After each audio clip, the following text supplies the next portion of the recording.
welcome to episode 64 of Credit 101. In this episode, we're going to talk about reducing your expenses. So, if you guys have a lot of expenses, which I know you probably do, we need to talk about reducing those expenses and what it could be and what it's not. So, the first thing I want to tell you guys is reducing your expenses doesn't mean that you have to change your lifestyle. You really don't have to. You can just reduce it and not do unnecessary things. A lot of people do unnecessary things, and you can actually reduce your life. You can reduce some things and not necessarily change your lifestyle. So one thing I do too is I make sure that I put certain things on certain credit cards. I like to go out to eat too. So any extra money that I have in rewards, like say if I use certain rewards, I get 5% back here, 3% here, 2% here. All of that I get back. I can still go and get something to eat. I can still go out to eat, even though I'm trying not to spend any of my money. I'm trying to pay off my debt. Those rewards is whatever I want to do with it. Like to me, that's not income. So if I was to get $50 in rewards that month, that $50 is mine. I can do whatever I want to do with it. So I can still have my lifestyle of going out to eat and doing certain things. And sometimes I go out to eat anyway, it's going to be a tax write-off. So I make sure too that when I'm able to go out to eat with certain people, that's the tax write-off. So I can still have that same lifestyle. So think about that. Also, you have to understand that those small changes that you make may not be huge for you that day, that week, maybe not even that month. But if you look at it in a year span, a lifetime span, it's huge. No, I made the decision, like I told you all, I made the decision to cut out like my Netflix. I make sure that I'm going to rotate my streaming services. So right now I only have all I have is Disney Plus Hulu put together, but my American Express give me $10 per month, which that bill is only $11.30. So I only pay $1.30 for Disney Plus and Hulu because American Express is giving me $10 per month for that. And they're only going to give it to me for 6 months, but I have it set up in my phone that when it's over, you need to cancel it. I stopped my Netflix, so I don't have that. And then I have my Prime membership, so I make sure that I watch Prime Video. So I make sure I watch those different movies on there, and I love it. It's so much cheaper. I remember I had so many different things. What is that? Fubo or Fubo? I forgot what TV. I forgot what's the name of that. Maybe Baby had that for his football and stuff like that. But that plus I had the Netflix, plus I had Disney and Hulu separate, plus I had Peacock, plus I had Showtime, plus I had this, plus I had so many different things you all before, and now I'm literally down to paying $1.30 a month, and I got Disney, I got Hulu, and I have Prime Video. So think about doing that. Just cut down those small things. Imagine how much money that is in a year. Maybe that's me saving, $400 in a year because I don't have all these different services. That's a lot of money if you think about it. Like that can be a hotel stay somewhere. Like it's a lot of money. That means you could travel. And then too, the thing about, it's a hotel stay, indulge in what makes you happy and cut the rest. So make sure you guys are cutting those things out that it's like, okay, I guess it's all right. Spend your money on what makes you happy. Okay. If you start doing that, then you're going to be well off, because I started doing that too. If it don't make me happy, then I don't need to do it. Yes, going out to eat sometimes make me happy, but I got chubby. I'm still chubby right now.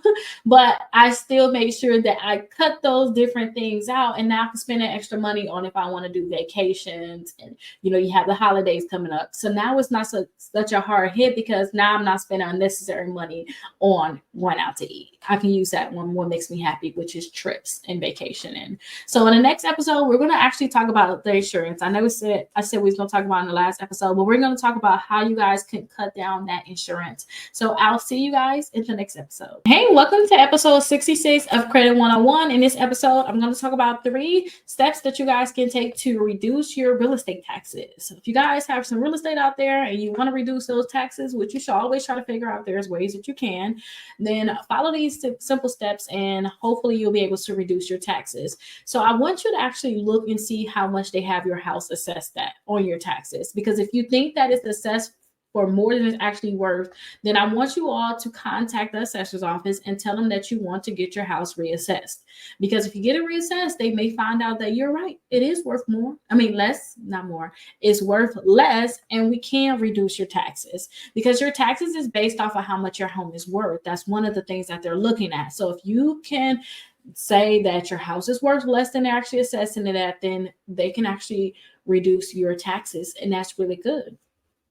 And then also, you can also ask to see if you can do a tax abatement. That can help you out a lot. And this is just going to be a reduction based off of a hardship. You can let them know that you're having a hardship.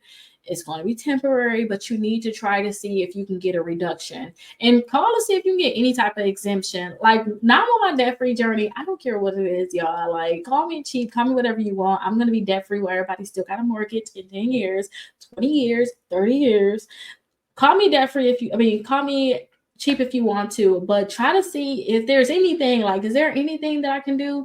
And this is going to be especially for those people that's in the armed forces too. So that's another thing. If you guys are in the armed forces, just know that I did listen to a podcast with some people that was debt free, and they talked about how they didn't have to pay any taxes on their property. So I don't know how true this is, but look into it. A lot of people in the armed forces, they don't understand that they have a lot of different things that they can do. And I know that they did have something where there was like a certain percentage disabled, but still, if you don't even know that and you are disabled and you were in the armed forces, then this is something that you need to look into. So I don't know, call me cheap if you want to, I don't care. But call and see if there's anything. I call the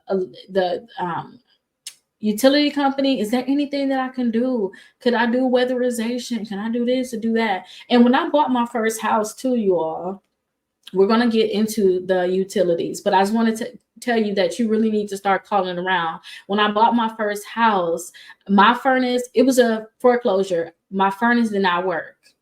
Like, it was non-existent. My water did not work. I had to get that running right away. It's a big hole in my ceiling, but I was able to do I don't know if it's weatherization or winterization because it was two different ones. I was able to do that. I got a brand new refrigerator in that house. I got, again, it's a foreclosure, so this house is beat up. I got a new refrigerator. I think I got my house insulated because it was a condo. Technically, it was so much they couldn't do. They would have changed out my windows, which was really good. Also, I got a new furnace and a new hot water tank because my hot water tank wasn't working. I did get the cold water running, but I had to boil water for some time. That was just something I had to do. But I knew that I was going to get this program. So I was like, I'll do this for a month while they do all of this. Sure will.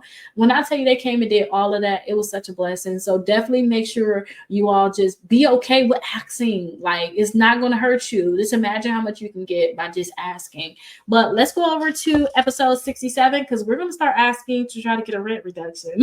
You guys, rent reduction, mortgage reduction, we're going to talk about that in episode 67. I'll see you. Hey, welcome to episode 67 of Credit 101. In this episode, we're going to talk about 3 things that you can do to lower your rent payment or your mortgage payment. And they're simple. Some of them, it's going to be a little bit harder, but you got to do what you got to do, especially if you want to lower that payment. So the first thing is you can always ask your landlord for a rent reduction.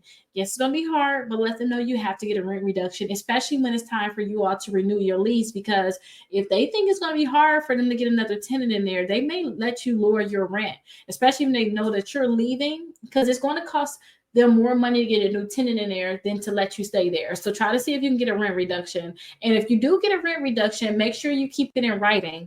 Make sure you send them a certified letter, making sure that they understand it and put on there, hey, if you not put anything, you don't send me back a letter, this is just confirm it, or get something with their signature on it. As long as their signature is on it, you're good. But don't just think that, oh yeah, they said I can lower my rent by $150 a month now.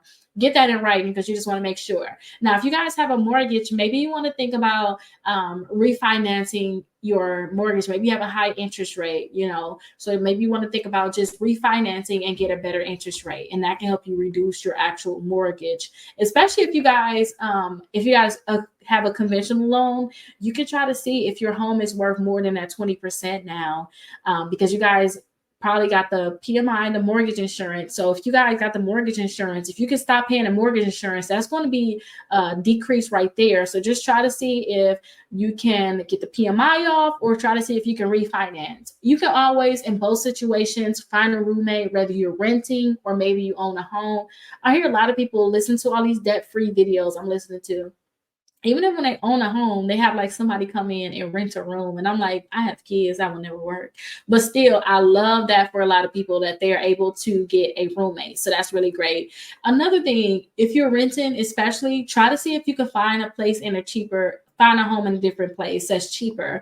I see a lot of people do this. I even did this too, and I was able to cut my rent down by $400. And in certain areas, some associations, like especially in the association that I'm in now, do you know that they pay our internet, which is really good. They pay our internet, so I don't have an internet bill anymore. Our internet, and we allowed to have 2 cable boxes, and it's with Spectrum. So I really love this. Try to find other areas, especially if you're renting, and renters also can get this too. So definitely try to see if you can find something like this, because this can help you out a lot. I know I was paying like $170. No, $134. 107, 134, because I have my phone with them, so I'm not sure which one. But I was paying that per month, and one of those are gone now. One of those payments are gone. I don't know which one it is. I think it's the 134, but I don't have to pay for the internet no more. And it's great internet, because look, I'm talking to you all right now, and it's recording really nice. And then also, you may want to think about, if you own your home, you may want to think about selling your home. Maybe your house is worth more now, and downsizing. And you don't necessarily have to downsize your house. Maybe you want to go and get a fixer-upper, and you want to actually fix a house, get some built-in equity. Plus, you got extra money from selling the house that you're in. So maybe you want to go ahead and find a cheaper home that way. That can be a great option for you. But I'll see you guys in episode 68, where we're going to talk about lowering your utility bill. I learned so much about this. I'm like I see when my mom was like, turn the lights off, or my daddy's like, turn the lights off. I said, okay. So definitely we're going to talk about how to lower those utility bills in episode 67. I'll see you all there.